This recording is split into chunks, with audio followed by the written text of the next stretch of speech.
ओम सभी को नमस्ते। मंत्रोच्चारण। ओम सहनाववतु सहनौ भुनक्तु सह वीर्यं करवावहै तेजस्विनावधीतमस्तु मा विद्विषावहै। ओम शांति शांति शांति।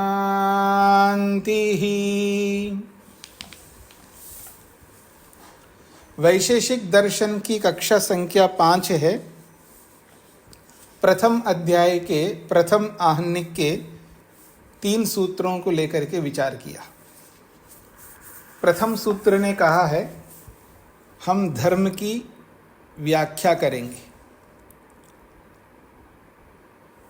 धर्म किसे कहते हैं तो दूसरे सूत्र में स्पष्ट किया है, जिससे अभ्युदय की प्राप्ति हो, जिससे निश्रेयस की प्राप्ति हो, उसे धर्म कहते हैं। प्रश्नकर्ता ने एक प्रश्न किया है, आप जिस धर्म की व्याख्या इस दर्शन में करना चाहते हैं वो कौन सा धर्म है? क्या मनुस्मृति आदि धर्म ग्रंथों में जो धर्म बताया वो है, अथवा मीमांसा शास्त्र में जिस धर्म को लेकर के बात कही गई है वो धर्म है?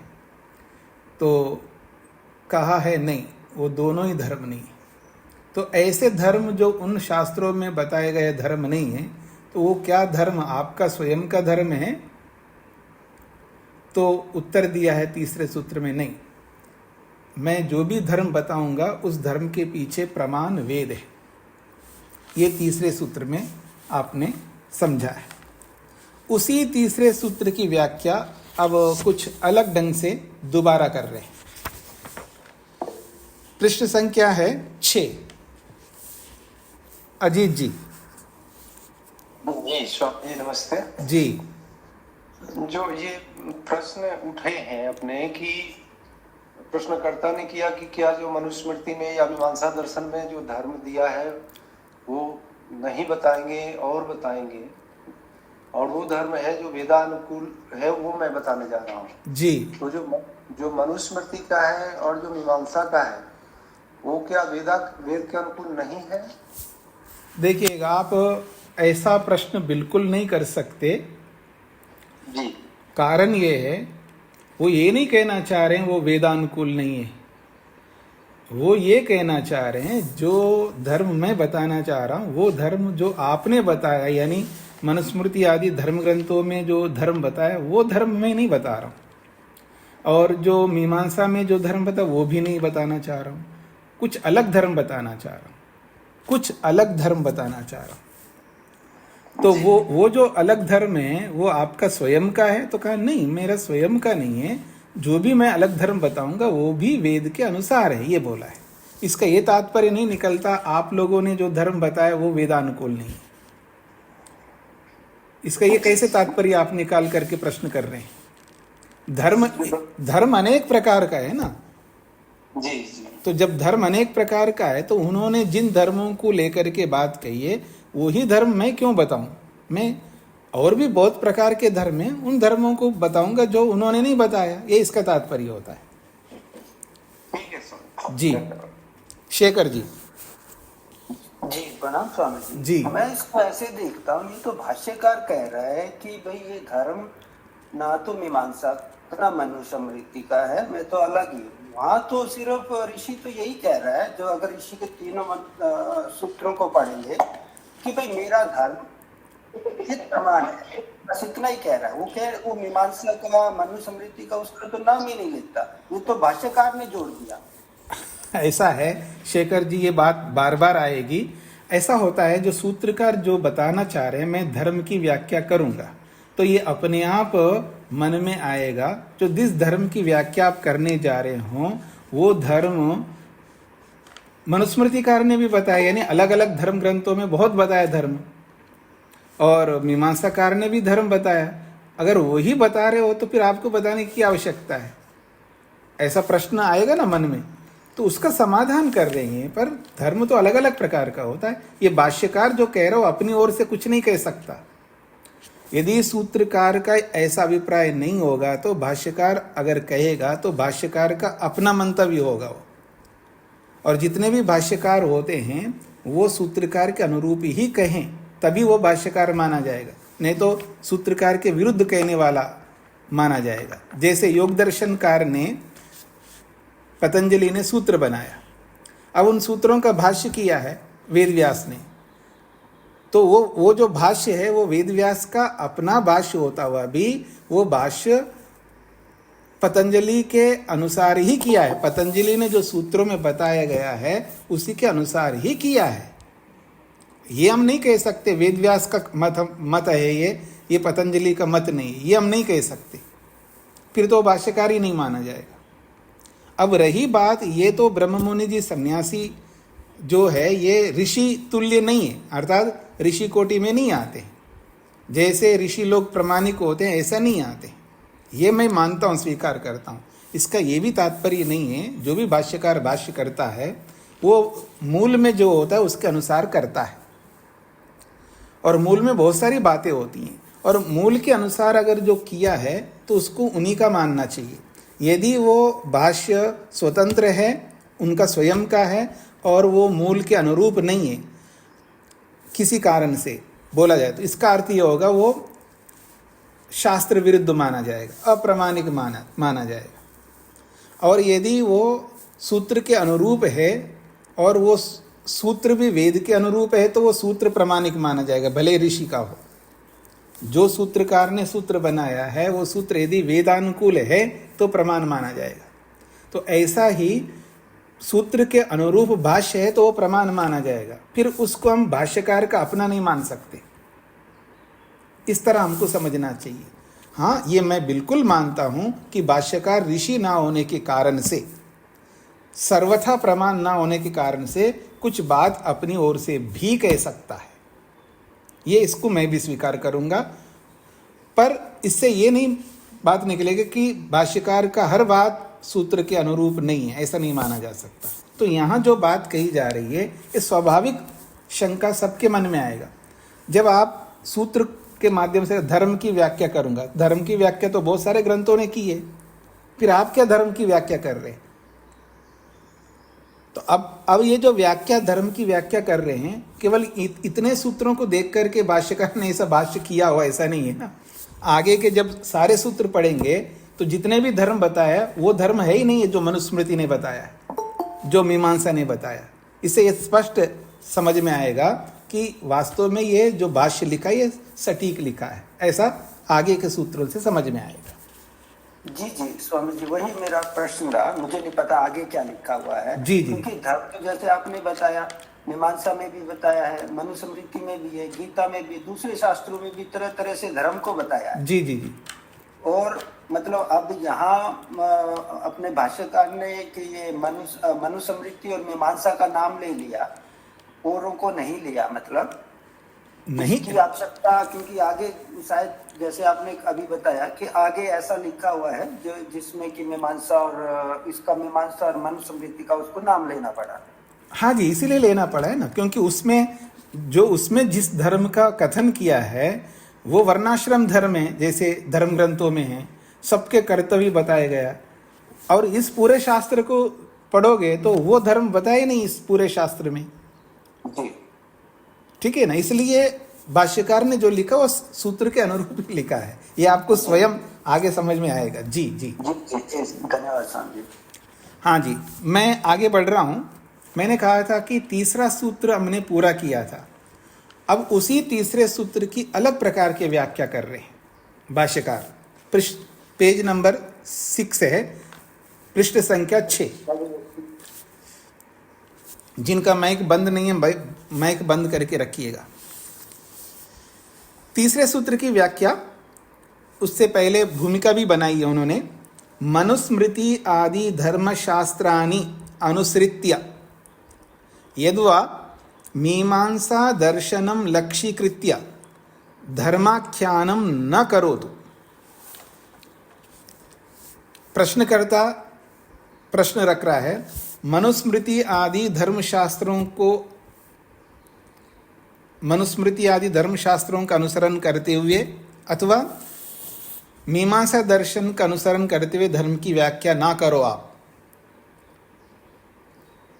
परंतु तत्र भवता धर्माख्याने तथा किम वैशिष्ट्यम, आपके द्वारा धर्म का व्याख्यान करने में ऐसे धर्म की क्या विशेषता है, जिस धर्म की व्याख्या आप करना चाह रहे हैं उस धर्म की क्या विशेषता है। अतच किम लक्ष्य कृत्य तद व्याख्यानम क्रियते, और किसको लक्ष्य बना करके ऐसे धर्म की व्याख्या आप कर रहे हो, यह प्रश्नकर्ता का प्रश्न है। तो अत्र उच्यते, उसका समाधान किया जा रहा है। सूत्र वही है, केवल थोड़ा अंतर से समझाया है। तद वचनाद आम्नायस्य प्रामाण्यम, मया अत्र व्याख्यातव्ये धर्मे वेदस्य प्रमाणत्वं स्वीक्रियते। मया, मेरे द्वारा, अत्र इस वैशेषिक दर्शन में व्याख्यातव्य धर्मे, व्याख्यान करने योग्य इस धर्म के विषय में वेदस्य प्रमाणत्वं स्वीक्रियते, वेद की प्रामाणिकता को स्वीकार किया जाता है। मैं जो भी धर्म की व्याख्या करने जा रहा हूं, इसमें, इस धर्म में वेद की प्रामाणिकता है। वेदम लक्ष्यकृत्य धर्मो व्याख्यास्यते, वेद को लक्ष्य बना करके, वेद को सामने रख करके ही धर्म की व्याख्या की जाएगी। यतः, क्योंकि तद्वचनात्, ईश्वर वचनात्, सूत्र में तद्वचनात् का अर्थ किया है ईश्वर वचन होने से, अर्थात ईश्वरस्य प्रवचनात्, ईश्वर का प्रवचन होने से। कौन? वेद। वेदः ईश्वरस्य प्रवचनात्, वेद ईश्वर का ही प्रवचन है, अर्थात ईश्वर ने ही प्रवचन किया है 4 ऋषियों को, ईश्वर ने ही वेद का ज्ञान दिया है 4 ऋषियों को। तो ईश्वरस्य प्रवचनाद वेदा खलु ईश्वर प्रवचनम, इसलिए वेद को ईश्वर प्रवचन कहलाता है। अर्थात वेद, इट मीन्स ईश्वर प्रवचन, अर्थात ईश्वर का प्रवचन। ईश्वर का प्रवचन कहो या वेद कहो, एक ही बात है। केवल मैं स्वयं कह रहा हूं, अर्थात मैं स्वयं तद्वचनात्, ऐसा सूत्रकार स्वयं कह रहा हो, ऐसा नहीं है। साक्षात वेद भी कहता है। क्या? प्रनूनम ब्रह्मणस्पतिर मंत्रम वदति उक्थ्यम, ये बहुत महत्वपूर्ण मंत्र है। ये मंत्र का पहला वाक्य दिया है यहाँ पर। यजुर्वेद के 34वें अध्याय का 57 मंत्र है, उसका एक वाक्य है उस मंत्र का। प्रा एक उपसर्ग है अलग, जैसा कि मैंने आपको पहले सूत्र में बताया था। 4 प्रकार के शब्द होते हैं, एक का नाम उपसर्ग है, एक का नाम अव्यय है, एक का नाम संज्ञावाची शब्द है और एक का नाम है क्रियावाची शब्द है। तो 4 प्रकार के शब्दों में ये प्रा जो है ये उपसर्ग है। ये उपसर्ग जो है क्रिया के साथ जुड़ता है। वदति, आगे जो आए ना क्रियापद, वदति उक्त्यम, तो वदत्युक्त्यम को संधि विच्छेद करो तो अलग हो जाएगा वदति और उक्त्यम। तो इस वदति के साथ प्र जुड़ेगा, प्रवदति ऐसा बनेगा। नूनम का अर्थ होता है निश्चय से। प्रा को अलग कर दो, नूनम को अलग कर दो। नूनम निश्चित रूप से, निश्चय से। ब्रह्मणस्पति, ब्रह्मणः पति, ब्रह्मणस्पति। ब्रह्मणः, ब्रह्म का, पति, पति। ब्रह्मण का अर्थ होता है ब्रह्मा का, तो ब्रह्म कौन है? वेद, वेद का पति। ये ब्रह्मणस्पति का, ये ईश्वर के लिए आ रहा है। ब्रह्मणस्पति वेद के स्वामी, वेद के रक्षक, वेद के पालक। जो ब्रह्मणस्पति है वो वेद के पालक है, वेद के रक्षक है। वह नूनम, निश्चित रूप से। उक्थ्यम, उक्थ्यम का अर्थ होता है पदार्थों में श्रेष्ठ। उक्थ्यम का अर्थ है पदार्थों में श्रेष्ठ। जितने भी पदार्थ है उन समस्त पदार्थों में श्रेष्ठ को उक्थ्यम कहते हैं। ये अर्थ मैं नहीं कर रहा हूं, ये अर्थ स्वामी दयानंद सरस्वती वेद भाष्य में किया है ऐसा। उक्थ्यम का मतलब पदार्थों में जो श्रेष्ठ है। अब पदार्थों में श्रेष्ठ कौन है जी? समस्त पदार्थों में श्रेष्ठ दुनिया के जितने भी पदार्थ हैं, जड़ चेतन, living being, non living thing, सब में सबसे श्रेष्ठ कौन है? ईश्वर है। तो तो उक्त्यम का मतलब पदार्थों में श्रेष्ठ परमात्मा मंत्रम, वेद मंत्र को, प्रवदति, उपदेश करता है हमारे लिए। वेद मंत्र जो है हमारे जीवन के लिए, हमारी उन्नति के लिए, हमारी रक्षा के लिए उपदेश करता है। और उस वेद मंत्र में, मंत्र तो केवल एक शब्द है, तो जितने भी मंत्र है वो सारे के सारे मंत्र, इन सब में हमें उपदेश करता है किस वस्तु का क्या धर्म है। प्रत्येक वस्तु का धर्म भी हमें बताता है और हमारे सारे कैसे कैसे कर्तव्य होना चाहिए, सब कुछ जो भी हमारे लिए उपदेश है, उपदेश सर्वांगीण दृष्टिकोण से होता है। इससे भी आपको ये समझ में आएगा, उपदेशक जो है एक नहीं हो सकता। ईश्वर तो एक ही होगा क्योंकि वो सर्वज्ञ है। ईश्वर सर्वज्ञ होने के नाते ईश्वर सभी विषयों का उपदेश हमें करता है, ऑलराउंडर है वो।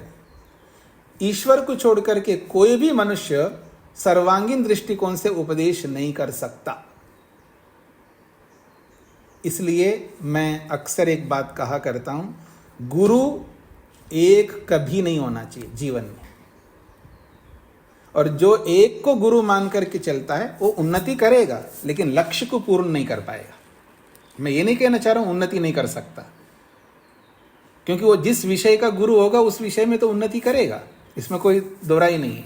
लेकिन जिन विषयों में वो गुरु नहीं है उन विषयों में वो रह जाएगा। इसलिए एक गुरु नहीं होना चाहिए। अलग अलग विषय हैं, अनंत प्रकार की विद्याएं हैं, और उन अनंत विद्याओं में लक्ष्य को प्राप्त करने के लिए जितनी भी विद्याएं हो सकती है, उन सभी विद्याओं के जो भी अध्यापक गुरुजन होंगे उन सबको हमें गुरु बनाना चाहिए। ये अक्सर मैं कहा करता हूं। एक गुरु कभी जीवन में किसी का नहीं होना चाहिए, अलग अलग गुरु होना चाहिए अलग अलग विषयों के। तो कहा जा रहा है ब्रह्मणस्पति, उक्त्यम ब्रह्मणस्पति, जो सर्वश्रेष्ठ पदार्थों में श्रेष्ठ, जो वेद का जो पति, स्वामी, मालिक, वेद के रक्षक जो परमात्मा है, प्रनूनम, नूनम निश्चित रूप से, मंत्रम प्रवदति, वेद मंत्र को या वेद को हमारे लिए प्रवचन करता है और हमारे सारे कर्तव्य, हमारे द्वारा प्रयोग किए जाने वाले जितने भी पदार्थ हैं उन सब के धर्म, सब कुछ, उन सब का उपदेश करता है। तो वेद भी पदार्थों के धर्मों को बताता है। वेद पूरा ऋग्वेद पदार्थ के धर्मों को बताने वाला है।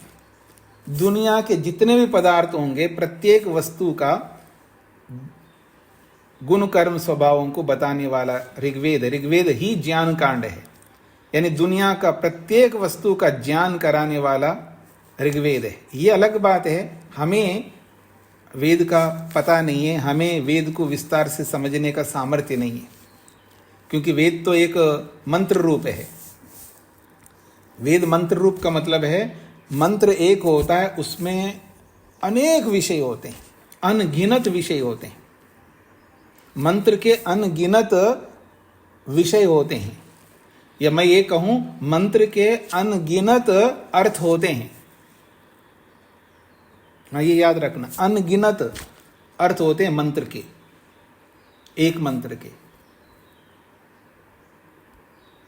तो इसलिए वेद तो मंत्र रूप है। हम वेद को इदम इत्थम के रूप में सर्वांगीण दृष्टिकोण से नहीं जान सकते। जितना हमें आवश्यक है उतना भी नहीं जान पा रहे, तो सर्वांगीण दृष्टिकोण से कैसे जान पाएंगे। तो इसलिए वेद साक्षात पदार्थों के धर्म को बताने वाला है। और जो वेद ने पदार्थों के धर्मों को, धर्म का मतलब पदार्थों के गुण कर्म स्वभावों को, पदार्थों के क्वालिटीज को, उसकी विशेषताओं को बताता है वेद। और उस वेद ने जो बताया है उसी को अपने शब्दों में महर्षि कणाद ने हमारे सामने रखा है। तो कहा जा रहा है तथाचा, और प्रशस्त पाद, एक प्रशस्त पाद भाष्य भी मिलता है जी वैशेषिक का, क्योंकि वैशेषिक का जो प्रशस्त पाद भाष्य है वो सूत्रानुसार नहीं है, इसलिए उसको प्रामाणिक नहीं मानते, कुछ लोग, सबकी बात नहीं कर रहा हूं, कुछ लोग प्रामाणिक इसलिए नहीं मानते, वो सूत्रानुसार नहीं है, मतलब वो स्वतंत्र रूप से व्याख्या है, विषय की दृष्टि से व्याख्या है, सूत्र के ऊपर व्याख्या नहीं है। क्योंकि ऋषियों की एक परंपरा है, वो सूत्र रखते सामने, फिर उसके बाद उसका भाष्य करते, सूत्र रखते उसका भाष्य करते। जैसे स्वामी दयानंद सरस्वती जी ने एक एक मंत्र को रखा, फिर उसका भाष्य किया है, ऐसे सायन ने किया है, ऐसे और भी जितने भी ऋषि लोग हुए हैं और जितने महापुरुष हुए हैं अच्छे अच्छे, उन्होंने जैसे उपनिषद की व्याख्या की तो उपनिषद के मंत्र को रखा, फिर उसका भाष्य किया, फिर मंत्र को रखा, उसका भाष्य किया है। ये एक नियम है। अगर उपनिषद के सारे मंत्र या उनके श्लोकों को हटा दो, केवल कठोपनिषद के बारे में आपके सामने रखूं, कठोपनिषद में जो भी बात कही गई है उसको अपनी भाषा में हिंदी में रखूं और श्लोक ना रखूं उसके, ऐसा मैं कर सकता हूं, आप कर सकते, लेकिन ऋषि ऐसा नहीं कर सकते। ऋषि का यही तात्पर्य होता है, वो पूरे श्लोक को, मंत्र को, सूत्र को सामने रखते हैं, फिर उसका भाष्य करते हैं, फिर सूत्र रखते हैं, मंत्र रखते हैं, फिर उसका भाष्य करते हैं। लेकिन प्रशस्त पाद भाष्य जो भी मिलता है आज सूत्र के अनुसार नहीं है, वो स्वतंत्र व्याख्या है, वैशेषिक की व्याख्या है और अच्छी व्याख्या है। कोई पढ़ना चाहे पढ़ सकता है, पर वो सूत्र के अनुसार नहीं है। सूत्र भाष्य ऐसा नहीं, वो स्वतंत्र व्याख्या है, एक प्रकार से वैशेषिक का व्याख्यान ग्रंथ है, ऐसा कह सकते। उसमें भी एक बात लिखी है, क्या? तच्च ईश्वर चोदना व्यक्ताद धर्मादेव, तच्च ईश्वर चोदन अभिव्यक्ताद धर्माद एव। इस वाक्य को संधि विच्छेद कर रहा हूं मैं। तत् च ईश्वर चोदना अभिव्यक्तात् धर्माद एव। तच्च, ये जो वैशेषिक है, वैशेषिक के सूत्र है, ये सब के सब ईश्वर चोदना, ईश्वर की चोदना। चोदना शब्द अलग अलग अर्थों में आता है जी।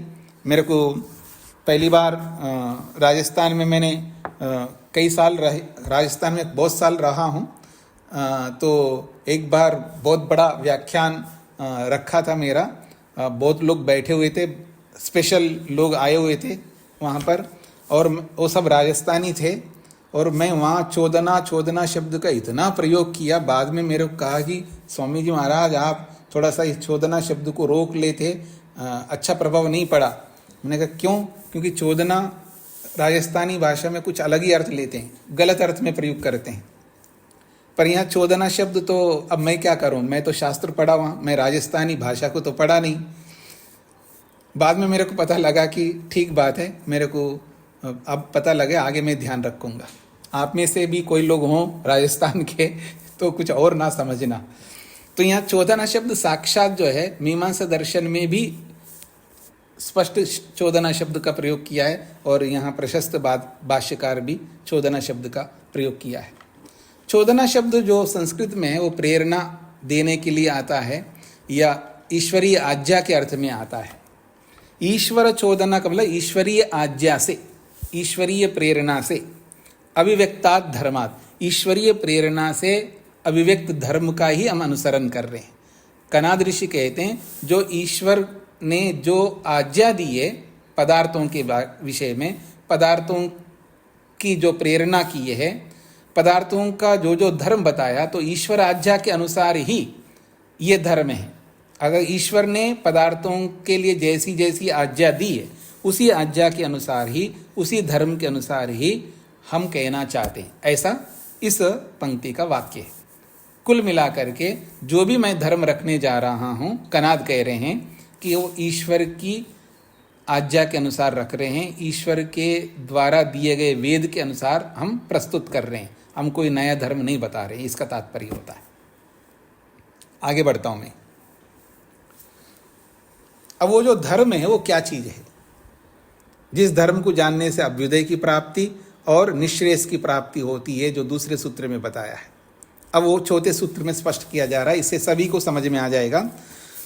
चौथे सूत्र की भूमिका में लिख रहे हैं, अस्मिन् शास्त्रे व्याख्यातव्यो धर्मो न च ऐहिक इहलोके फलप्रदः। मनुस्मृत्यादि धर्मशास्त्र प्रतिपाद्यो वर्णाश्रम धर्मो अस्मिन शास्त्रे, इस शास्त्र में अर्थात इस वैशेषिक दर्शन में व्याख्यातव्यो धर्म, व्याख्यान करने योग्य जो धर्म है, इस वैशेषिक दर्शन में व्याख्यान करने योग्य जो धर्म है वो धर्म न च हैयिका अर्थात इहलोके, इस संसार में फलप्रदा, केवल इस संसार में फल को देने वाला नहीं है। जैसे धर्म को हम बताने जा रहे हैं इस वैशेषिक शास्त्र में, इस धर्म को जान लेने से, इस धर्म को व्यवहार में जीवन में उतार लेने से केवल इस लोक में मिलने वाला जो फल है उसको देने वाला नहीं है। केवल मनुस्मृत्यादि धर्मशास्त्र प्रतिपाद्यो वर्णाश्रम धर्म, जो मनुस्मृति आदि धर्मशास्त्रों में वर्णाश्रम धर्म बताया गया है, उस धर्म के माध्यम से इस लोक में जो फल मिलता है, न च अमुष्मिक परजन्मनि फलप्रदा, और अगले जन्म में फल देने वाला है, जो कि मीमांसा शास्त्र में वर्णित कर्मकांड आख्या, जो मीमांसा शास्त्र में जो कर्मकांड बताया गया है उस कर्मकांड का पालन करें हम। अर्थात मीमांसा दर्शन में साक्षात सीधा सीधा कर्मकांड नहीं बताया गया है, वहाँ तो वाक्यों के अर्थ को समझने के लिए प्रमाण दिया गया है। मीमांसा दर्शन में बहुत सारे सिद्धांत बताए गए हैं और उन सिद्धांतों को समझाने के लिए उन्होंने यज्ञों का उदाहरण दिया है, अलग अलग यज्ञों का उदाहरण दिया है। इसलिए मीमांसा को कर्मकांड शास्त्र कहते हैं लोग, वास्तव में ऐसा नहीं है। यानी एक परंपरा रही हमारे इस प्राचीन वैदिक परंपरा में, यज्ञ याग आदि बहुत हुआ करते थे। आपको आश्चर्य होगा, ये तब होगा जब आप श्रोत ग्रंथ पढ़ेंगे। श्रोत ग्रंथों को पढ़ने से ऐसा पता लगता है आदमी का और कोई काम धंधा नहीं रहा। आदमी का और कोई काम धंधा नहीं रहा, आए दिन यज्ञ यज्ञ यज्ञ यज्ञ यज्ञ, इतने यज्ञ बताए गए हैं। आदमी, अभी मैंने श्रोत ग्रंथ को पूरा किया है, उसको पढ़ते हुए लोग के सामने मन में आए क्या ये और कोई काम ही नहीं था क्या, इनको सुबह से लेकर रात तक यही यज्ञ याग आदि कर रहे हैं। इतने ज़्यादा यज्ञ करते थे लोग पहले, और उसके कारण से अच्छा जीवन रहा उनका, एक अलग बात है। क्योंकि यज्ञ याग आदि के साथ में पूरी कृषि रही है साथ में, ये सबसे बड़ी बात है। क्योंकि कृषि और यज्ञ के साथ बहुत आगाढ़ संबंध है। और पूरी दुनिया आज भी जो चल रही, भले कितनी टेक्नोलॉजी बढ़ गई है दुनिया में, कितना फास्ट हो गए लोग, चाहे कितनी टेक्नोलॉजी यूज़ करें और कितने ही लोग वनों को समाप्त करके बड़े बड़े शहर बनाएं, लेकिन आखिर तो खाएंगे ना, कुछ तो खाना पड़ेगा ना उनको, उसके लिए खेती करना आवश्यक है। तो जितने याग आदि बताए गए वहाँ पर मीमांसा में, उदाहरण दिए उन्होंने यागों का, क्योंकि सब जानते थे उस समय में जब मीमांसा दर्शनकार ने जो बात उदाहरण रखे वहाँ पर, उस समय यज्ञ का ही प्रचलन था। जो वर्तमान में प्रचलन है उसी का उदाहरण देते हैं ना लोग। जैसे आजकल जो दुनिया चल रही है, आजकल इलेक्ट्रॉनिक मीडिया, प्रिंट मीडिया और अलग अलग मीडिया लोग हैं आजकल, वो लोग दुनिया भर छाए हुए हैं। आज जो भी उदाहरण देते हैं उन्हीं का उदाहरण देते हैं, क्योंकि वो साथ में ही है, सब लोग जानते हैं उन सबको। तो जो वर्तमान में जो चल रहा है उसी का उदाहरण देंगे ना। तो उस समय यज्ञ याग आदि बहुत चलते थे, इसलिए उसका उदाहरण दिया है। तो मीमांसा दर्शनकार ने यज्ञ याग आदि का ही उदाहरण दिया है, इसलिए उसको लोग समझते हैं कि ये तो कर्मकांड का दर्शन है। वास्तव में कर्मकांड का दर्शन नहीं है, कर्मकांड जरूर उसमें भरा हुआ है, पर दर्शन कर्मकांड का नहीं है। और ये इतना भरा हुआ है तो कर्मकांड ही मानो, लेकिन वो उदाहरण के रूप में भरा हुआ है। उन सिद्धांतों को समझने के लिए, समझाने के लिए उन्होंने यज्ञों का उदाहरण इसलिए दिया क्योंकि सब लोग यज्ञ करते थे। और आप में से जितने लोगों ने न्याय दर्शन पढ़ा है, उदाहरण वो होता है जो दोनों पक्ष वाले जानते हो, वही उदाहरण देना चाहिए जिसको सब जानते हो। वो उदाहरण कभी किसी को नहीं देना चाहिए जो सभी नहीं जानते। सभी का मतलब है, मान लीजिएगा पति पत्नी को बता रहा हो, या पत्नी पति को बता रही हो, या बच्चे माँ बाप को बता रहे हों, या माँ बाप बच्चों को बता रहे हों, जिनको भी हम लोग बता रहे हैं, तो दोनों को वो उदाहरण समझ में आना चाहिए। अर्थात वो उदाहरण दोनों जानते हों। एक पक्ष वाले जानते हैं उस उदाहरण को, पति जानता हो और पत्नी उस उदाहरण को नहीं जानती हो, तो पति का उस उदाहरण देना व्यर्थ है। अर्थात उसको डील करना नहीं आता पत्नी के साथ में, ऐसे सबके साथ लगा सकते हैं आप। तो उदाहरण दोनों पक्षों के लिए स्वीकार्य होता है, अर्थात दोनों जानते हैं, दोनों जानते हो, ऐसे ही उदाहरण ला करके देना पड़ता है समझाने के लिए। ये सभी आप सबको समझना चाहिए। तो यहाँ पर ये कहना चाह रहे हैं कि वर्णाश्रम धर्म का जो फल है इस जन्म में भी मिलता है हमको, अगले जन्म में भी मिलता है। और कर्मकांड का मतलब है जो अलग अलग याग होते हैं, उन यागों का फल जो है स्वर्ग होता है, अगले जन्म में मिलने वाला होता है। तो ये दोनों फलों को बताने वाले ये धर्म की व्याख्या यहाँ पर नहीं है, ये कहना चाहते हैं। अपितु उभाभ्याम भिन्न, इन दोनों धर्मों से भिन्न धर्म बताने जा रहे हो, जिसका फल है निश्रेयस फल। और ऐसा हम धर्म बताने जा रहे हैं, उसका फल जो है निश्रेयस मुक्ति मिलेगी। और मुक्ति मिलेगी, ये कथन मुख्य है। मुक्ति तब मिलेगी जब अभ्युदय सुख भी मिले। अर्थात हमारे द्वारा बताए जाने वाला जो धर्म है, इस धर्म से दोनों फल मिलेंगे। इस जन्म में भी फल मिलेगा और मुक्ति भी मिलेगा, अर्थात अभ्युदय सुख भी मिलेगा, मुक्ति का फल भी मिलेगा। और कर्मकांड का यानी यज्ञ यागादि का फल केवल स्वर्ग है, याद रखना, अगले जन्म में मिलने वाला है। और वर्णाश्रम धर्म का पालन करते हैं, वो दोनों फल मिलते हैं हमको, वर्तमान में भी फल मिलता है, अगले जन्म भी अच्छा मिलता है। वह मुक्ति फल नहीं बताया गया, ये भी याद रखना। और हम जो धर्म बताने जा रहे हैं, इस धर्म से वर्तमान जन्म में भी फल मिलता है और मुक्ति का भी फल मिलता है, इसलिए अलग प्रकार का धर्म है, ये कहना चाहते हैं। और यही सूत्र प्रस्तुत करेगा। उच्यते, जैसा कि सूत्रकार स्वयं कहता है।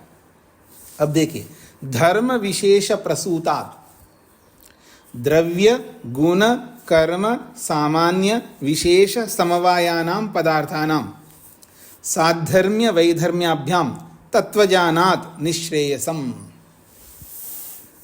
आपने न्याय दर्शन पढ़ा है आप में से बहुत सारे, तो वहाँ पर 16 पदार्थ बताए। 16 पदार्थों का तत्वज्ञान कर लेने से निश्रेयस मिलता है वहाँ पर।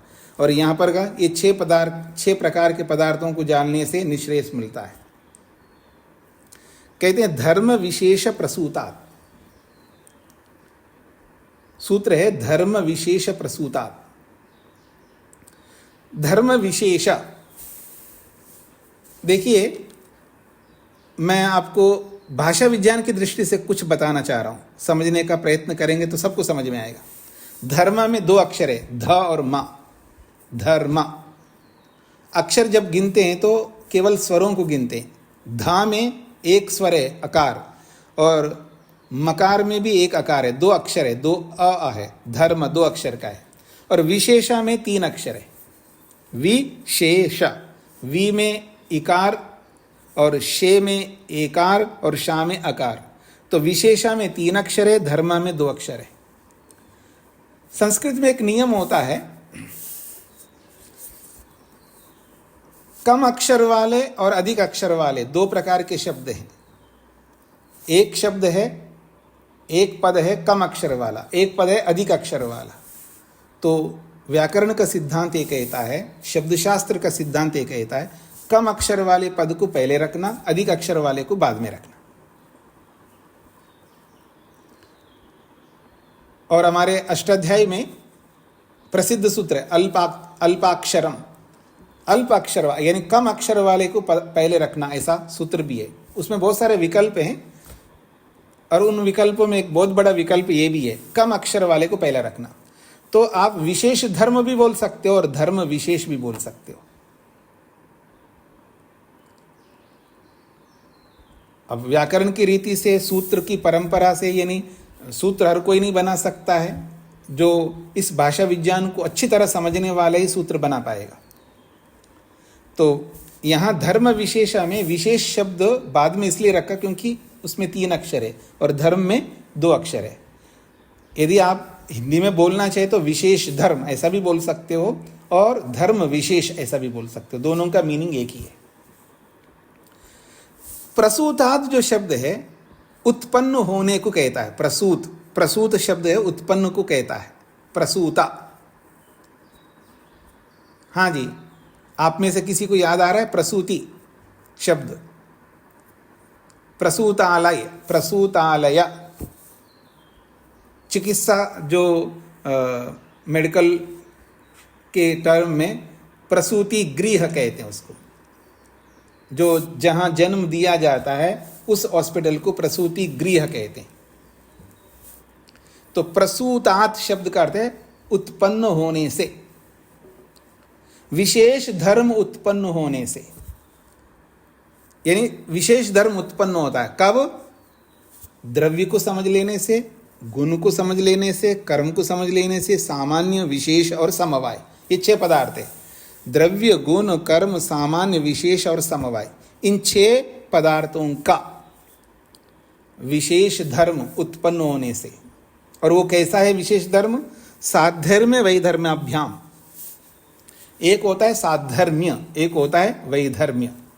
साधर्म्य का अर्थ होता है समान धर्म और वैधर्म होता है विपरीत धर्म, अगेंस्ट। जैसे आप एक आत्मा, मैं एक आत्मा, आप सब आत्मा, मैं एक आत्मा, आप और मैं सब मिलकर के आत्मा है। तो मेरे में जो धर्म है वैसे ही आपके अंदर धर्म है। ये जानते हैं जी आप लोग? जो नहीं जानते हो तो आज जान ले।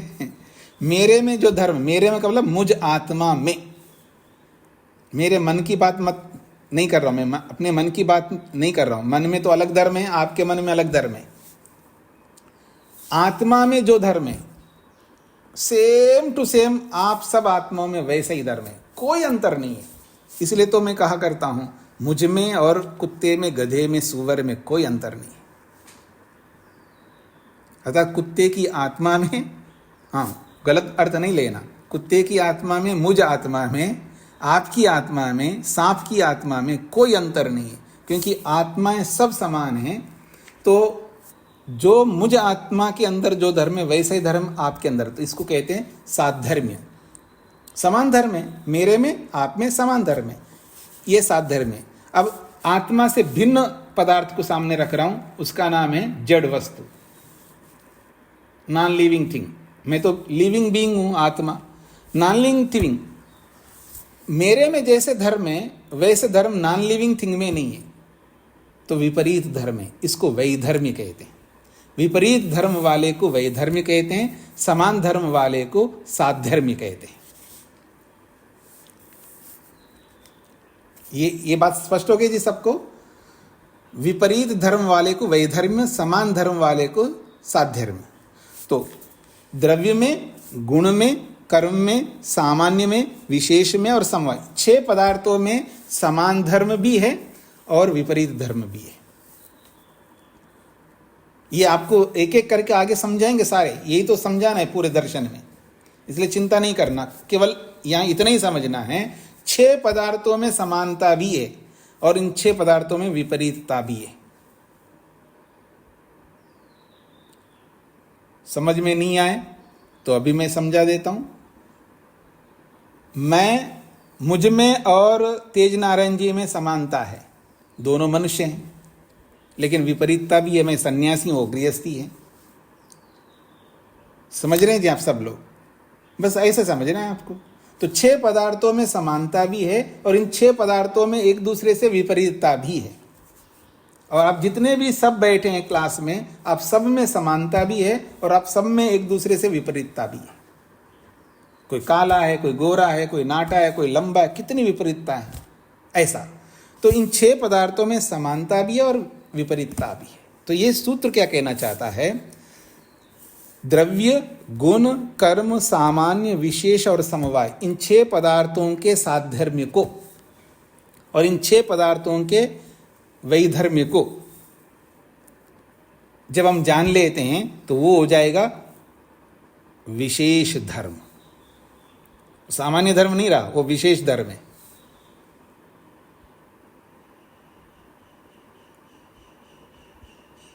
ऐसे नहीं समझ में आएगा आपको।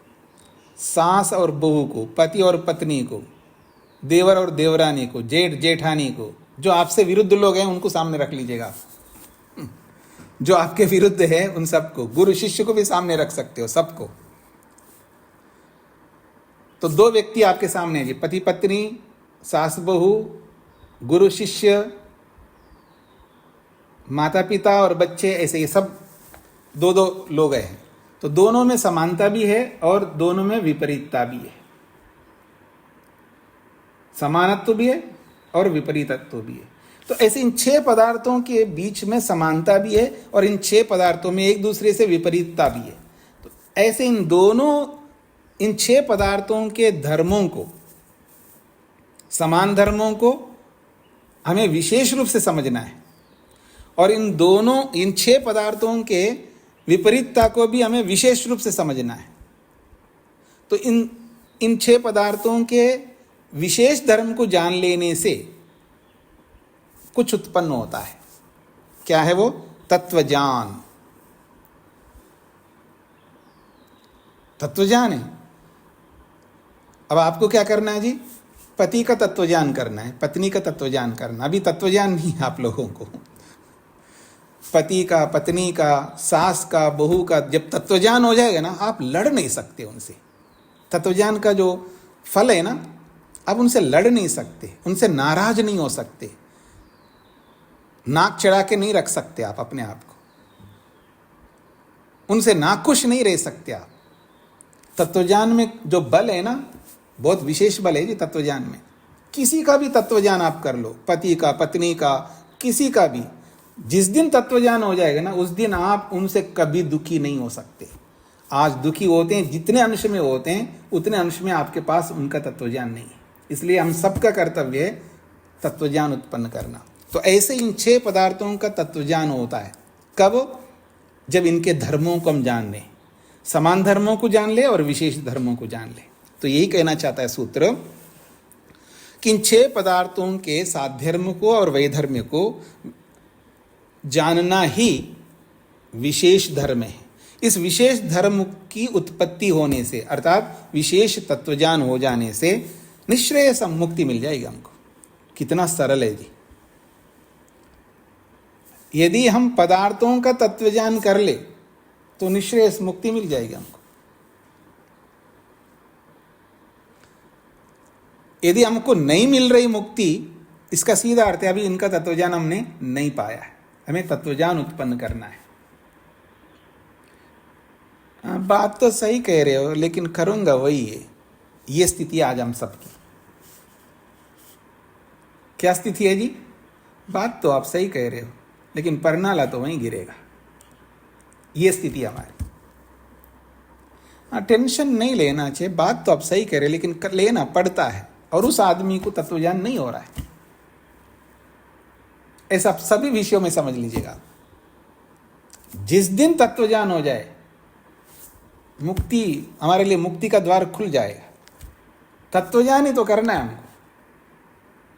कैसे? साधर्म को जानो, वैधर्म को जानो। जब दोनों को समझ लिया है, वैसा हम व्यवहार करेंगे, विपरीत व्यवहार नहीं करेंगे। हमको पता है सास का स्वभाव ऐसा ही होता है। अब कितना ही कुछ करूं, सास अपने स्वभाव को बदलेगी नहीं। यह बहू को समझ में आना चाहिए, वो नहीं आता है। और सास को भी ये समझ लेना चाहिए, बहू का ये स्वभाव है, वो बदलेगी नहीं। थोड़ा बहुत बदल सकती है दिखाने के लिए, वो एक अलग बात है। जब ये समझ लेंगे ना, तो बहुत आसान है सुखी रहने का। लेकिन यही तो समझ में नहीं आता हमको। आप एक बात बताइएगा, जैसा मैं हूं वैसा ही सामने वाले बने, क्यों बनेगा? वो अलग वस्तु है। वो चाहे सास हो, बहू हो, चाहे कोई भी हो, पति हो, पत्नी हो, गुरु हो, शिष्य हो, वो अलग वस्तु है, मैं अलग वस्तु हूं। सामने वाली वस्तु को अपनी जैसी क्यों बनाना चाह रहा हूं? आप कौन होते हो? भगवान भी नहीं बना सकता, आप कौन होते हो बनाने वाले? बस यही तत्वज्ञान थोड़ा सा होना चाहिए हमको, बस थोड़ा सा। इसी को तत्वज्ञान कहते हैं। ऐसे इन 6 पदार्थों का तत्वज्ञान जब हम कर लें, उनका कैसे कैसे धर्म है और उनमें कैसे कैसे धर्म नहीं है, जो दूसरे में है वो धर्म मेरे में नहीं है, जो मेरे में है वो दूसरे में नहीं है। इसको कहते हैं साधर्म और वैधर्म्य। तो ऐसा इन 6 पदार्थों का साधर्म और वैधर्म के तत्व ज्ञान से निश्रेयसम मुक्ति मिल जाएगी। बहुत सरल है।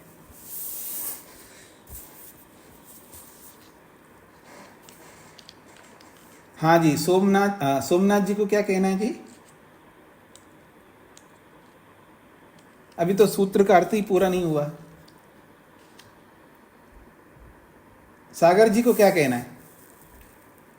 नमस्ते स्वामी जी। जी स्वामी जी, सूत्र का अर्थ तो स्पष्ट हो गया है, बस शंका इस विषय पर है थोड़ी। स्वभाव का विषय है, स्वभाव परिवर्तित नहीं हो सकता, बहु का सास का, लेकिन प्राय रोजन आदि में हम सुनते हैं स्वभाव परिवर्तन शिविर आयोजित होते हैं, वो किस संदर्भ में होते हैं? ऐसा है, स्वभाव नहीं बदलता का मतलब ऐसा होता है, आत्मा का जैसा स्वभाव वैसा रहेगा। जो मन में जो हमने कूड़ा करकट इकट्ठा किया उसको हम बदल सकते हैं, वो हम बदल सकते हैं, लेकिन संसार में रहते हुए हम बदलना बहुत मुश्किल है। संसार से ऊपर उठना पड़ेगा हमको, यानी गृहस्थ आश्रम से ऊपर उठना है, वानप्रस्थ लेना है, वानप्रस्थ लेकर के संन्यास लेना है और अपने आप को बदलना है, तब तो सब बदल लेंगे हम वहीं रहते हुए हम बदल लें, ये संभव नहीं है। ये सबको समझना चाहिए। जो ये समझते हैं कि हम गृहस्थी है तो गृहस्थ में रहेंगे, बस हमने ठेका ले रखा है गृहस्थी का है तो मरते दम तक गृहस्थ में रहेंगे, आश्रम बदलना नहीं है, ईश्वर की आज्ञा का पालन नहीं करना है, तो वो कैसे बदलेंगे जी? आप सोचिए, वो नहीं बदल सकते। मैं उस दृष्टि से बताया। आपको वैसे ही रहना है, वहीं रहना है, तो आप बदल नहीं सकते। अगर जिस दिन सास को ये समझ में आया मेरे को घर छोड़ के जाना है, मेरा काम तभी तक है कि बेटे की शादी हो गई, बहू आ गई और उसने एक बच्चा दे दिया, और नहीं दिया तो नहीं देना है, तो मेरे को उठ करके जाना है वापस, फिर लड़ाई का अवसर ही नहीं मिलेगा उसको, फिर किस बात का लड़ाई करेगी? तो कहने का अभिप्राय यह है कि वास्तव में स्वभाव नहीं बदलता का मतलब है, जब व्यक्ति अविद्या से इतना प्रेम करता है, वो कैसे बदलेगा? जब जो व्यक्ति विद्या से प्रेम करना प्रारंभ करे, वो आचूल मूल परिवर्तन कर लेगा। जो व्यक्ति विद्या से प्रेम करना प्रारंभ कर दे, तो एक दिन उसके जीवन में आएगा कि वो आमूल चूल परिवर्तन, अर्थात सारी अविद्या को हटा देगा, वो पूरा बदल जाएगा, चेंज हो जाएगा, वो मेक ओवर कर लेगा अपने आप को। मतलब ईश्वरीय दृष्टि से कहूं तो। हाँ जी, आभा जी। नमस्ते स्वामी जी। जी जो प्रश्न आया था वो उस वाक्य से आया था कि मनुस्मृति आदि जो है वर्णाश्रम धर्म पालन करने से हम अभ्युदय को प्राप्त करते हैं इस जीवन में, और मीमांसा मुख्य रूप से साथ में जोड़ना, मुख्य रूप से हाँ जी। और मीमांसा में कर्म कांड का पालन करने से हम जो है अगले जन्म में हमें उसका फल मिलता है। जी जी। और फिर आपने ये भी कहा साथ में कि इसको केवल कर्म कांड का शास्त्र नहीं मानना है। जी जी। तो ये बात स्पष्ट नहीं हुई कि क्या मीमांसा मोक्ष का शास्त्र है या नहीं है, और अगर है तो फिर अगले जन्म में फल का तो प्रश्न ही नहीं आता है, क्योंकि इसी जन्म में हमको मोक्ष मुक्ति मिल गई है। नहीं, ऐसा नहीं है। भाष्यकार ने यहाँ पर जो बात लिखी है वो केवल एकांश में लिखी है। केवल कर्मकांड को देखेंगे तो कर्मकांड तो केवल आपको स्वर्ग ही दे सकता है। जितना भी कर्मकांड है जो याग आदि करते हैं, दर्शेष्टि से लेकर के अश्वमेध पर्यंत, मैंने अग्निहोत्र शब्द इसलिए जानबूझ करके नहीं बोल रहा हूँ, अग्निहोत्र से लेकर अश्वमेध पर्यंत याग हैं। अग्निहोत्र को इसलिए छोड़ रहा हूँ, अग्निहोत्र मुक्ति को देने वाला है। अग्निहोत्र जो है वो नित्य कर्म में आता है, वो मुक्ति को देने वाला है। बाकी जो भी होते हैं वो सब स्वर्ग को देने वाले होते हैं, तो वो सब स्वर्ग को देने वाले हैं। तो कर्मकांड को ध्यान में रख करके अर्थ देखेंगे तो वो स्वर्ग को देने वाला है। कर्मकांड को हटा करके देखेंगे मीमांसा को, वो मोक्ष देने वाला है, वो भी मोक्ष शास्त्र है जी। तो एकांश में भाष्यकार ने अर्थ किया है यहाँ पर। और इस अर्थ में जो शेखर जी ने जो बात कही है, ये मैं स्वीकार करूंगा कि ये भाष्यकार का अपना वाक्य है। इस अर्थ में यहाँ पर इस सूत्र के अंतर्गत ले जाएंगे, यानी चौथे सूत्र की जो भूमिका है, ये भूमिका भाष्यकार का अपना अंश ज़्यादा झलकता है, यहाँ पर सूत्र के अनुसार थोड़ा कम है। स्वामी जी, एक छोटा सा क्लैरिफिकेशन यहाँ पर, तो हम ऐसा समझें कि मुख्यतः मनुस्मृति इस जन्म में फल देती है, मुख्यतः मीमांसा नहीं, ऐसा आगे के बिल्कुल सुख देते हैं। ऐसा बिल्कुल नहीं समझ लीजिएगा। मैंने कहा ये भाष्यकार का अपना अर्थ मुख्य है यहाँ पर, इसमें ऐसा नहीं लेना चाहिए। उन्होंने ज़्यादा तोल दे दिया, मतलब ज़्यादा उनका हर जगह उसको इस तरह अर्थ कर लिया है, ऐसा नहीं है।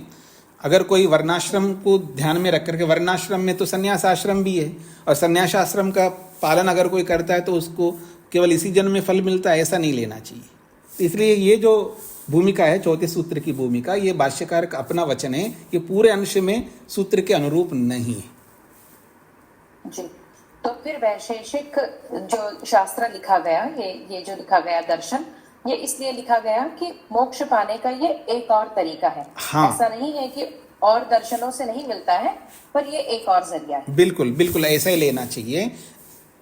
भूमिका ऐसी होनी चाहिए कि जो उन शास्त्रों में जिस धर्म को लेकर के बताया गया है, उस धर्म से भिन्न धर्म है, उसको हम यहाँ बताना चाह रहे हैं। इतना अर्थ अगर करते हैं, इतनी भूमिका बनाते तो अच्छा है, लेकिन उन्होंने ज़्यादा तोल दे करके उसको बिल्कुल सीमित कर दिया। पर ऐसा नहीं है। चाहे मनुस्मृति आदि धर्मशास्त्र केवल इसी जन्म में फल देने वाले, ऐसा वहाँ प्रतिपादन बिल्कुल नहीं है, और न ही मीमांसा में ऐसा प्रतिपादन है। एकांश में अर्थ लेकर के इन्होंने किया, इनको करना ये चाहिए था, सर्वांश में लेकर के ऐसा लिखना चाहिए था भूमिका में। उन शास्त्रों में जिस धर्म को लेकर के व्याख्या की गई है, वैसी व्याख्या धर्म की यहाँ नहीं है, उनसे अलग प्रकार का धर्म की व्याख्या। इतना करते तो बिल्कुल सटीक हो जाता जी। हाँ जी, प्रेम जी को क्या कहना है? स्वामी नमस्ते जी। ये मैं धर्म का अर्थ बता रहा हूँ ना, विपरीत धर्म जी। तो यहाँ विपरीत धर्म के विपरीत शब्द के प्रायवाचिक के रूप में पूछ रहा हूँ, विरोध या विरोध भी यूज कर सकते हैं, विरोध धर्म या विरोध धर्म। हाँ, विपरीत धर्म का मतलब जैसे आत्मा चेतनता को रखता है, जड़ पदार्थ जड़त्व को रखता है, तो आत्मा से भिन्न धर्म का हो या विपरीत धर्म का हो, वैधर्म का हो, एक ही बात है। सोमनाथ जी को क्या कहना है? आपने हाथ खड़ा किया। हाँ, राजगोपाल जी। स्वामी जी नमस्ते। यहाँ पर जो मनुस्मृति का बताया है, ये दूसरे जन्म का फल बताने का। हाँ जी, आमुष्मिका का मतलब उसी को खोला। आमुष्मिका का मतलब परजन्मनि, अगले जन्म में। तो ऐसे यहाँ पर साधर्म वैधर्म्यभ्याम और तत्व ज्ञानात् समास वाक्य नहीं, साधर्म वैधर्म्यभ्याम अलग शब्द है और तत्वज्ञानात् अलग शब्द है। तो इनका अर्थ क्या होगा? साधर्म वैधर्म को जान लेने से, या साधर्म वैधर्म के तत्व ज्ञान से, मतलब इन सुन लीजिए, इन 6 पदार्थों के साधर्म और वैधर्म के तत्व ज्ञान कर लेने से निश्रेष मिलता है। जी जी जी। इन 6 पदार्थों का साधर्म, इन 6 पदार्थों का वैधर्म को जान लेने से तत्वज्ञान होता है, और उस तत्वज्ञान से निश्रेष मिलता है। ऐसा है। कौन लगा है ना, तो इससे ध्यान से को का देखिए, ये विभक्तियां जो होती है, ये प्रारंभिक व्यक्ति के लिए होती हैं, और आगे जाकर के विभक्ति का इतना विशेष नहीं होता, वह अर्थ मुख्य होता है। इसलिए निरुक्तकार ने अर्थ नित्य परीक्षेत न संस्कार आद्रियते, अर्थ को मुख्य है। वहाँ षष्ठी विभक्ति है तो भी को अर्थ करते हम लोग, हाँ, तो इसलिए वो विभक्ति इतना मुख्य नहीं है, वहाँ उसका अर्थ मुख्य होता है। ये साधारण संस्कृत से समझ में नहीं आता, उसके लिए पूरा व्याकरण समझना और निरुक्त समझना, तब समझ में आता है। जी जी। हाँ जी, कविता जी, मैं इसका ये भी तात्पर्य नहीं लेना राजगोपाल जी, विभक्तियों का कोई औचित्य नहीं, ऐसा भी नहीं है, पर जहाँ विभक्ति से अर्थ निकलता है तो विभक्ति से भी अर्थ लिया जाएगा, लेकिन जब विभक्ति से अर्थ हमें नहीं समझ में आ रहा विभक्ति के अनुसार अर्थ, तो हम फिर उसमें का के की गौण हो जाते हैं। जो हमको समझ में आता है उसमें हम विभक्ति लगा लेते हैं, ऐसा समझना चाहिए। कविता जी। स्वामी जी, जैसे आपने सास का और बहू का बताया कि अगर मैं सास के सवाल को समझ लेती हूँ जी, और मतलब जैसे मन में तो मुझे लगता है कि ये तो ऐसे ही बोलते हैं, ऐसे करते हैं, और फिर मैं सामने से विरोध नहीं करती तो ये ठीक है, लेकिन मन में तो शायद थोड़ा मेरे विरोध होता ही है।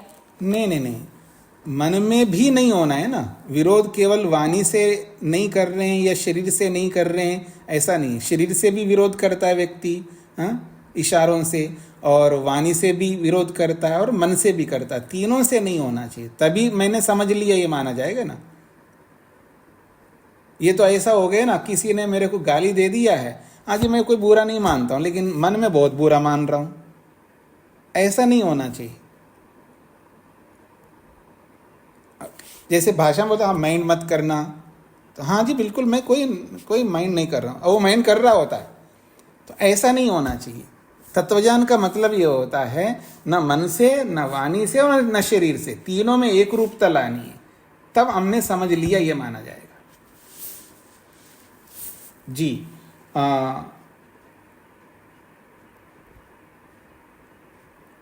ओमकार आर्य।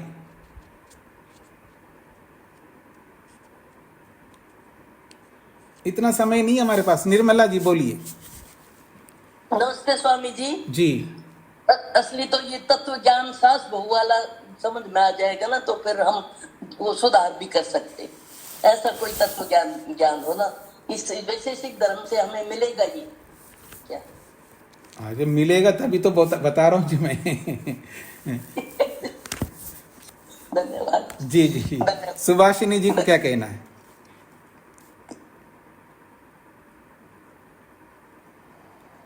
नमस्ते जी स्वामी जी। जी स्वामी जी, जो सड़ पदार्थ है, इस सड़ पदार्थ का जो साधर्म्य वैधर्म्य को जानने से जो तत्व ज्ञान प्रकट होती है उसी को धर्म विशेष कहते हैं। हाँ जी, हाँ जी, उसी को धर्म विशेष कहते हैं। तत्वज्ञान को ही यहाँ पर धर्म विशेष बोला है। बिल्कुल धर्म विशेष बोला है। जी जी, ये जो धर्म विशेष, इसी को क्या समाधिस्थ अवस्था में कर सकूंगे ना, ये जो साधारण जीवन में? नहीं, साधारण जीवन में भी तत्वज्ञान होता है और समाधि में तत्वज्ञान होता है। समाधि में होने वाला तत्वज्ञान अलग प्रकार का होता है और साधारण जीवन में होने वाला तत्वज्ञान अलग होता है। हाँ जी, रामचरण जी को क्या कहना है? मेरा तो निवेदन रहता है कि ये प्रशस्त पद के लिए आपने जो आदेश किया ना, तो क्या हमें पढ़ना चाहिए कि स्वामी जी? पहले इसको पढ़ लीजिएगा, इसको पढ़ने के बाद फिर कितने भी भाष्य है वो सब पढ़ सकते हैं। ठीक है, तो इसकी पुस्तक बता दीजिए स्वामी जी, जो मंगा लें। पहले इसको तो पढ़ लीजिएगा ना पहले। जी जी जी जी। भाविनी जी को क्या कहना है? स्वामी जी नमस्ते। जी स्वामी जी, पेज 7 चामुष्मिकः परजन्मानि। जी, अमुष्मिका का अर्थ होता है, अमुष्मिका का मतलब है परजन्मनि। अमुष्मिका को ही खोला है परजन्मनि, अर्थात अगले जन्म में। जी जी स्वामी जी। तो मैं इसको यहीं पर विराम देता हूं जी। एक बात आप सबसे कहनी थी, जो हम लोगों ने विचार किया था एक शिविर करने का भारत में, पहला शिविर भारत में करने का जो विचार किया था, उसके लिए मैं जाकर के जगह देख के आया हूँ गोवा में। अभी जो आपका सांख्य पूरा हो गया, उसके बीच में जो अवकाश मिला था आपको, उस दौरान मैं गोवा में जाकर के देखा हूँ और मेरे को पसंद आया है। हम 2-3 लोग जाकर के देख के आए हैं, तो जो स्थान पसंद आया वो अच्छा लगा है। तो आप लोग अगर इंटरेस्टेड है तो आप नाम लिखवा लीजिएगा। मई में करने का विचार है, मई मास में। तो जिनको भी इंटरेस्ट है, शिविर करना चाहेंगे, शास्त्रों में हमने बहुत सारा पढ़ा है तो उसको प्रैक्टिकल भी करके हम सबको देखना चाहिए।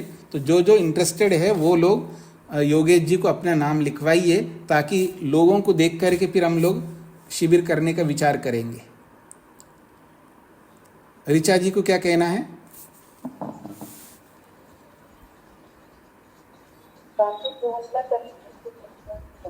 आवाज नहीं आ रही, आप थोड़ा ऊंचा बोलिए। मैं कह रही हूँ कि स्वामी जी जून में छुट्टी पड़ती है सबकी, तो जून में भी कर सकते हैं शिविर। और बरसात होती है जी, जून में नहीं कर सकते, बरसात हो जाती है वहां पर।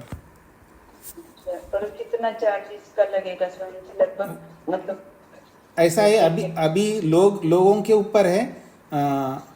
यदि हमने 20 से 25 कमरे मांगे हैं तो उसके लिए जो अभी बताया गया है उसमें 20 से 25 कमरे तक का चार्ज लगेगा, होटल का और खाने का 42,000 रुपये एक सप्ताह का, 7 दिन का, और आने जाने का मार्ग वे अलग आपको उठाना होगा। होटल को आपको देना होगा 42,000। यदि 20 कमरे से ऊपर हो तो ये पैसा लगेगा, और 20 कमरे से कम होगा अर्थात लोग कम होंगे तो पैसे बढ़ जाएंगे। और प्रेम कुमार जी को क्या कहना है? स्वामी साउथ गोवा में है ना? हाँ जी, साउथ गोवा में है, प्रॉपर्टी बहुत अच्छी है और हम रह करके देखे हैं, बहुत अच्छा है, अच्छा लगेगा सबको जी। मई का तीसरा महीना है? हाँ जी, मई का तीसरा महीना? नहीं, मई में ऐसा विचार है। पहले तो 4 से 11 सोचा था, लेकिन मैं उपलब्ध नहीं हूँ, तो देखना पड़ेगा मेरे को। 11 से 18 कर सकते हैं। ठीक है जी जी। प्रहलाद जी को क्या कहना है जी? निर्मला जी को क्या कहना? नमस्ते स्वामी जी, अपने जो है वैशेषिक दर्शन वाले अटेंड कर सकते हैं या और भी कोई कर सकते हैं? नहीं, जो इस परंपरा में रहने वाला हो तो कर सकते हैं। मतलब बिल्कुल अनजान व्यक्ति, नए व्यक्ति को संभालना मुश्किल होता है। धन्यवाद धन्यवाद। हाँ जी, कहानी वर्ल्ड क्या कहना है आपको? एक कमरे में कितने जवाब नहीं मिला। हाँ, एक कमरे में 2 व्यक्ति रह सकते हैं, और जैसा हमने उस कमरे को देखा उसमें 2 वॉश बेसिन भी है, और अच्छा लगा मेरे को। दोनों खड़े होकर के अगल बगल में कर सकते हैं। तो अगर 3 व्यक्ति भी रहना चाहते हैं तो भी रह सकते, उसमें अलग से बेड लेना पड़ेगा, उनका थोड़ा सा कम हो जाएगा पैसा। जी जी जी, बस। और एक व्यक्ति रहना चाहेंगे तो पैसा डबल हो जाएंगे उनका। जी जी जी, हाँ जी, धन्यवाद। राजीव जी को क्या कहना है? स्वामी जी। जी बस एक ही प्रश्न था कि मई के महीने में गोवा में क्या ह्यूमिडिटी ज्यादा नहीं होगी? ऐसा है कि कुछ ना कुछ समस्याएं होती है जी, क्योंकि हमने बहुत सारा देखा, विचार किया है कि अक्टूबर से लेकर के मार्च तक बहुत सारी शादियां होती है, वहाँ डबल किराए जो पैसा अब लग रहा है उससे डबल होगा। अगर उस समय भी हम करना चाहें तो डबल पैसा देना होगा। उस समय भी अच्छा, जहाँ जिस समय थोड़ा सा बहुत अनुकूल रहता है, ऐसा किसी को लगता है, तो उसमें पैसा डबल हो जाएगा। और हमने देखा थोड़ा बहुत तो रहेगी जी, जहाँ भी रहोगे तो कोई ना कोई समस्या, कुछ तो तपस्या हम सबको करना होगा। धन्यवाद स्वामी जी। कुसुम जी को क्या कहना है? स्वामी जी नमस्ते जी। स्वामी जी, तो एक कमरे में 2 व्यक्ति रहेंगे तो प्रत्येक के 42,000? हाँ जी जी। उसमें खाना और रहना सब उसी के अंतर्गत है ना, वो होटल वाले ले रहे हैं ना, तो होटलों ऐसा ही होते हैं। साधारण होटल में जाएंगे तो हम लोग कर नहीं पाएंगे, तो थोड़ा मध्यम स्तर का होटल है, इसलिए इतना पैसा लगेंगे। तो समुद्र के किनारे होगा स्वामी जी? हाँ जी, समुद्र के किनारे पे ही होगा ये। तो वो कहते हैं, सब लोग जो कह रहे हैं कि आसपास के गोवा तो अच्छी जगह नहीं है। हाँ, इसीलिए तो मैं जाकर के देखा हूँ जी। नॉर्थ गोवा में थोड़ा ठीक नहीं है, लेकिन साउथ गोवा में बहुत पीस है, शांति है और शुद्ध है, सब कुछ ठीक है। अच्छा देख करके आए हैं। अच्छा, जी जी। और जिनको भी जल्दी करिएगा, क्योंकि उनको जवाब भी हमको देना है, होटल वालों को करना है या नहीं करना है, तो आप लोगों के ऊपर निर्भर करेगा। आप लोग जितना जल्दी हो सके आप लोग नाम लिखवा लीजिएगा, और फिर मेरे को पता लग जाएगा हम करेंगे नहीं करेंगे। और हम कर सकते हैं, कम लोग भी होंगे तो भी कर लेंगे, लेकिन बस केवल पैसा बढ़ेगा, बस इतना आप सबको ध्यान रखना होगा। शेखर जी को क्या कहना है? स्वामी जी, इसके बारे में कई बार बात हो चुकी है, हम अभी तक कर नहीं चुके, तो मैं भी अपनी तरफ से सभी को निवेदन कर रहा हूँ कि किसी न किसी तरह करें, सभी आगे बढ़े इसमें, ताकि हम कर सकें। जी जी जी, क्योंकि पहले भी एक बार किया हुआ था, उसको निरस्त करना पड़ा हमको, तो आप लोग जितना जल्दी करेंगे तो उनको जवाब भी हमको देना होगा। तो ठीक है जी, आप लोग विचार करके जल्दी से जल्दी नाम लिखवा लीजिए जिनको भी आना है, और मैं 2-4 दिन के बाद मैं फिर डिसाइड करूंगा करना नहीं करना, क्योंकि ज़्यादा वेट नहीं करा सकते उनको। ओम शांति शांति शांति ही।